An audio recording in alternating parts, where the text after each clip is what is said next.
Hello guys, welcome sa aking YouTube channel. So ngayon guys, dumating na yung in-order ko sa online na is power amplifier at ang brand na ito ay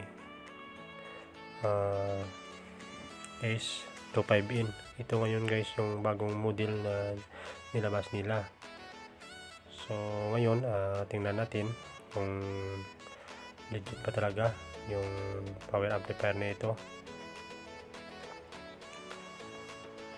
At saka yung ano na ito guys, yung amplifier na ito, yung power amp na ito, dalawang klase. Isa yung model nila, yung is 1005 in. Tapos yung in-order ko, ito ay 2005 in. At makita natin dito guys kung ano ba talaga yung laman nito sa loob ng amplifier na ito. Kasi ito guys, nakita ko ito sa ibang mga videos na itong power amp na ito ay maraming bumibili. So ako, sinubukan ko na bumili sa ganitong klaseng power amplifier kasi pangdagdag ko doon sa aking mga power amp na gawin kong base. Ayan, makikita nyo mayroon siyang manual. Doon natin makita guys kung ilang bang watts yung nakalagay doon o ilang RMS. Kaya sinadya ko guys na bumili ito sa ganitong klaseng power amplifier kasi yun yung i-drive ko dun sa speaker ko na dalawang piraso na 12 inches na 500 watts.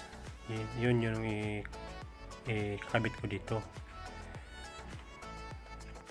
Kasi sa ganitong klaseng power amp, ang mas lang ito guys na speaker ay nasa 500 watts o up to 600 watts. Yan yung max ng kayang dalhin ng power amplifier na ito. Kasi ang gusto ko sa isang mini sound, mas lamang yung bass kumpara dun sa vocal. Kasi pag lamang yung bass guys, maramdaman talaga kung ano yung lakas ng power amp nyo. Ayan guys, makita nyo naman yung nakasulat dyan sa case nya.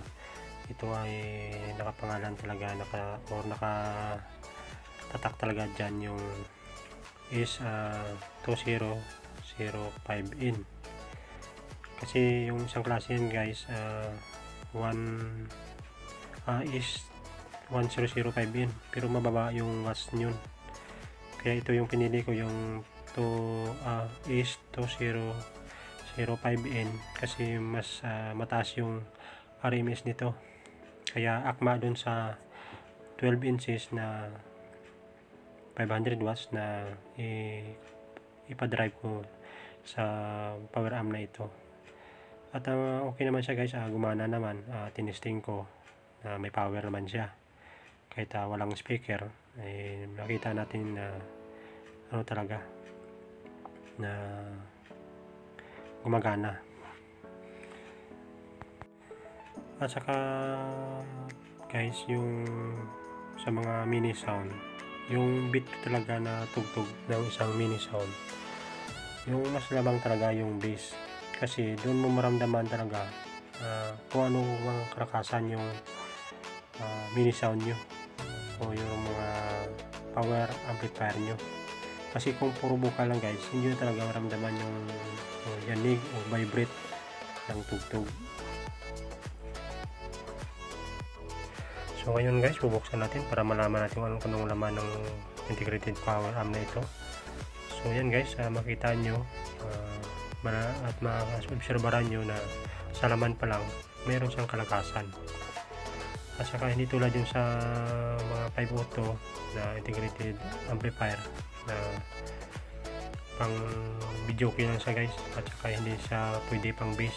Pero ito guys, integrated power amp, pwede ito guys pang bass sa mga mini sound nyo, at saka pwede na ito guys pang video key, pero gusto ko nito pang bass ko.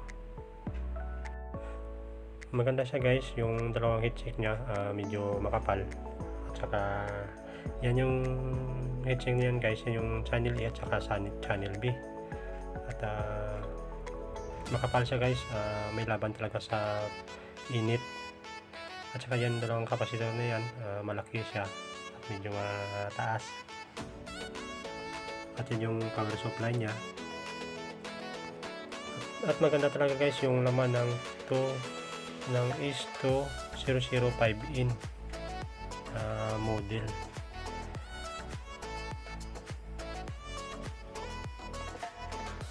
At ito guys yung likuran ng integrated power amp na ito, at makita nyo dito yung pagkabitan ng speaker, channel A at saka channel B.